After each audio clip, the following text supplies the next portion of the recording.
राधे राधे दोस्तों। आज मैं आपको सुनाने जा रही हूँ श्री कृष्ण की जान बचाने के लिए सत्यभामा ने किसे आवाज़ लगाई।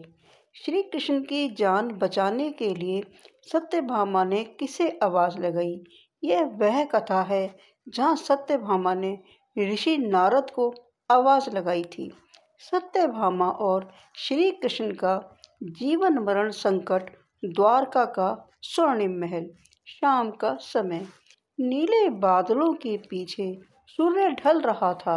सत्यभामा अपने कक्ष में फूल सजा रही थी। तभी अचानक महल के द्वारों पर हाहाकार मच गया। सैनिक भागते भागते आए। देवी, प्रभु श्री कृष्ण को किसी ने श्राप दे दिया। वे अत्यंत दुर्बल हो गए हैं। सत्यभामा का हृदय धक से रह गया। हाथ से फूलों की थाली गिर पड़ी। कृष्ण भूमि पर गिर पड़े। वह भागती हुई उस कक्ष में पहुंची जहां श्री कृष्ण लेटे थे। कृष्ण के कान्हाई, जो पूरे विश्व के संरक्षक थे, आज अत्यंत शांत। उनके शरीर से प्रकाश मानो कम होता जा रहा था। सत्यभामा व्याकुल होकर उनके पास बैठ गई। प्राणनाथ, ये कैसा संकट आ गया। आप ना बोल रहे हैं, ना आंखें खोल रहे हैं। पास खड़े दरबारी वैद्य ने सिर झुकाकर कहा, देवी, ये सामान्य रोग नहीं, ये किसी दिव्य श्राप का फल है। कोई इसे दूर नहीं कर सकता। सत्यभामा की आंखों से आंसू बहने लगे। धड़कन तेज हो गई।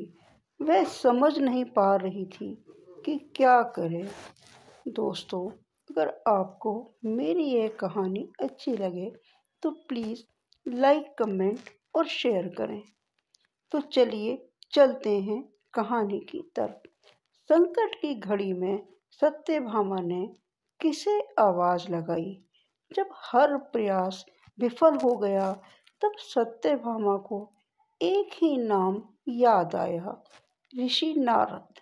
वे दौड़ती हुई आंगन में पहुंची।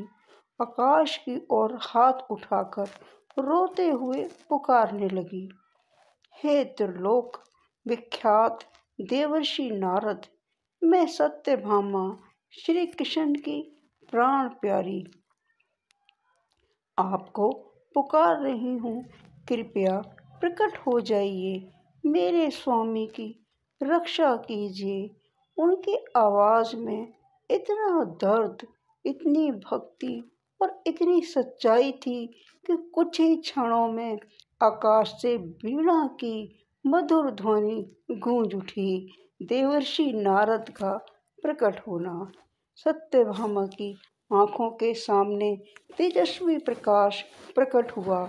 उस प्रकाश से देवर्षि नारद प्रकट हुए।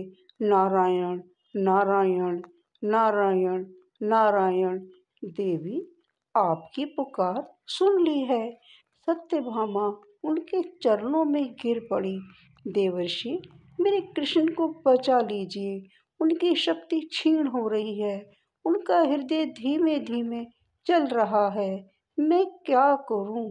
नारद मुस्कुराए, फिर गंभीर स्वर में बोले, देवी सत्यभामा, संकट बहुत बड़ा है, परंतु इसका समाधान है। आपको एक अग्नि परीक्षा देनी होगी। कृष्ण का जीवन आपके प्रेम से ही बचेगा।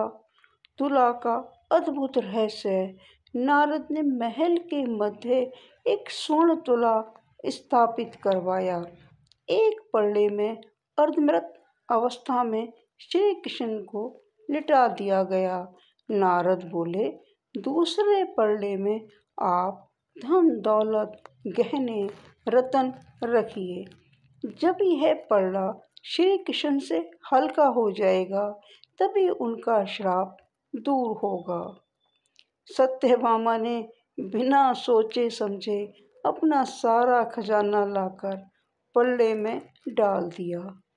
क्या डाला? सुनिए। हीरे, मोती, स्वर्ण, नवरत्न, मुकुट, यहाँ तक कि अपना प्रिय हार भी। लेकिन पल्ला हिला तक नहीं। किशन का पल्ला भारी ही रहा। सत्यभामा रो पड़ी।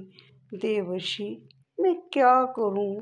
मेरी सारी संपत्ति भी उनके प्रेम के बराबर नहीं। नारद की मुस्कान और समाधान। नारद ने धीरे से कहा, देवी, किशन को धन से नहीं, शुद्ध प्रेम से तौला जाता है। धन अर्पण करो, पर अहंकार नहीं। बस एक तुलसी दल प्रेम से रख दो। सत्यभामा के मन में संदेह आया। क्या केवल एक तुलसी दल से यह तुला झुकेगी? परंतु प्रेम में संकोच नहीं होता। उन्होंने तुलसी का एक छोटा सा पत्ता लिया, आंखें बंद की और मन से बोली, हे भगवान, आप मेरे लिए सब कुछ हैं। यदि मेरा प्यार सच्चा है तो ये तुलसी दल आपके जीवन का भार उठा ले। उन्होंने तुलसी दल को तुला में रखा। चमत्कार! जैसे ही तुलसी दल रखा गया, धम, सत्यभामा का पल्ला नीचे चला गया और श्री कृष्ण वाला पल्ला ऊपर उठ गया। कक्ष में दिव्य प्रकाश फैल गया। श्री कृष्ण अचानक उठ बैठे। उन्होंने मुस्कुराते हुए कहा, सत्यभामा, तुम्हारा प्रेम ही मेरी शक्ति है। नारद ने तुम्हें याद दिलाया कि अहंकार से नहीं, भक्ति और प्रेम से ही भगवान प्रसन्न होते हैं। सत्यभामा खुशी से रो पड़ी और कृष्ण को गले लगा लिया। दोस्तों, इस कहानी का निष्कर्ष ये है, सार यह निकलता है कि सत्यभामा ने श्री कृष्ण की जान को बचाने के लिए देवर्षि नारद को आवाज लगाई थी। नारद ने ही उन्हें तुला परीक्षा का रहस्य बताया और उनके प्रेम से ही कृष्ण को श्राप मुक्त किया गया। दोस्तों, अगर आपको मेरी यह कहानी अच्छी लगी हो तो प्लीज़ लाइक, कमेंट और शेयर करें। और जो मेरे चैनल पर नए हैं, मेरे चैनल को सब्सक्राइब करें। नई वीडियो में शीघ्र मिलते हैं। धन्यवाद।